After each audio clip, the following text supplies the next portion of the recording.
Jessica had always loved the ocean. From childhood, she felt more at home among waves and on land. She studied marine biology at university, volunteered in rescue centers, and eventually dedicated her life to caring for sea mammals. Her greatest companion was a dolphin named Kai, rescued from a traveling circus years earlier. Kai was intelligent, playful, and, as Jessica often told her friends, more loyal than most humans. At least, that's what she believed. For over a decade, Jessica and Kai shared a unique bond. She swam with him daily, trained him to respond to whistles, and even claimed he could sense her emotions. When she was heartbroken, Kai circled her gently in the water, pressing his nose to her arm as if in comfort.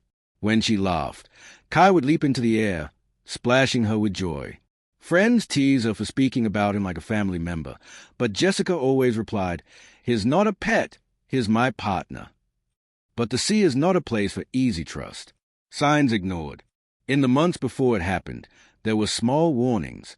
Kai began to act strangely, refusing food some days, snapping at the other dolphins during group swims. His playful nudges became rougher, harder, almost aggressive. Once, when Jessica dived to stroke him, he twisted abruptly and smacked her with his tail, leaving a dark bruise across her thigh. Her colleagues told her to be cautious. Wild instincts never really leave them, one warned. But Jessica shook her head. He's just moody. Dolphins are complex. Like us, he'd never hurt me. She was wrong. The final swim. It was a calm summer morning when Jessica decided to take Kai out alone. The water was glassy under the rising sun, and the harbor lay quiet. She slipped into her wetsuit, whistled, and Kai came racing towards her, leaping in a perfect arc before splashing down. His sleek gray body glistened in the dawn light. Jessica laughed, thrilled by the sight. "Ready for a long swim, boy," she called. They glided together into deeper water.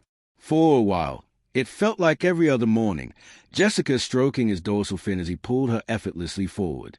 Then, without warning, Kai stopped. He circled her slowly, eyes dark and unblinking. A strange tension filled the water, heavy and suffocating. "Kai," she whispered. The dolphin surged forward, ramming her stomach with brutal force. She gasped, air exploding from her lungs. Before she could recover, he struck again, knocking the breath from her. Jessica tried to push away, but the ocean offered no solid ground. Panic set in as Kai opened his jaws wide, rows of sharp conical teeth flashing in the dim light. With terrifying strength, he clamped down on her arm. The pain was white-hot, searing through her body. She screamed, bubbles streaming upward as blood clouded the water. The attack. Dolphins are not usually predators of humans, but Kai seemed overcome by something primal. He thrashed violently, dragging Jessica deeper. She clawed at him, at the water, at anything that might help her escape. But Kai's grip only tightened. He ripped, tore, and twisted. The ocean around her turned crimson. Her mind raced. This was Kai, her Kai.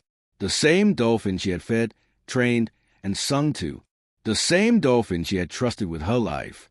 Yet here he was, shredding that trust apart with every savage bite. Jessica's lungs burned as she fought to surface. For a fleeting moment, she broke through, coughing, crying for help. But the harbor was empty. No one saw. No one heard. Kai struck again, pulling her under. Her vision blurred, darkness creeping in. The last thing she felt was a crushing weight of betrayal, sharper than any wound. And then, silence. Aftermath. Hours later, local fishermen discovered fragments of Jessica's wetsuit drifting near the harbor mouth. Blood trailed faintly through the water, fading with the tide. Of Jessica herself, there was almost nothing left. The news spread quickly. A woman killed by her own dolphin? It seemed impossible, almost absurd. Yet the investigation left little doubt. Kai was aggressive, unpredictable, and, despite years of human care, ultimately still a wild creature. Marine experts debated endlessly. Was it hunger? Stress? A hidden injury that drove Kai mad? Or had captivity warped his instincts beyond recognition? Jessica's colleagues grieved, but many admitted they had long feared something like this.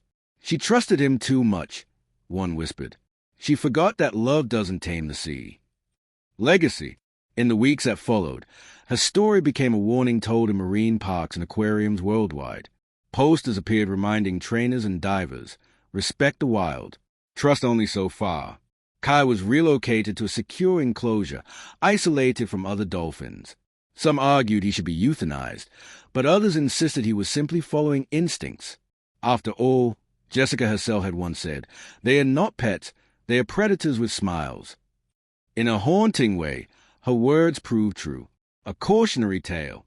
Jessica's fate is remembered as both tragedy and lesson. She gave her heart to the ocean, but the ocean gave nothing back.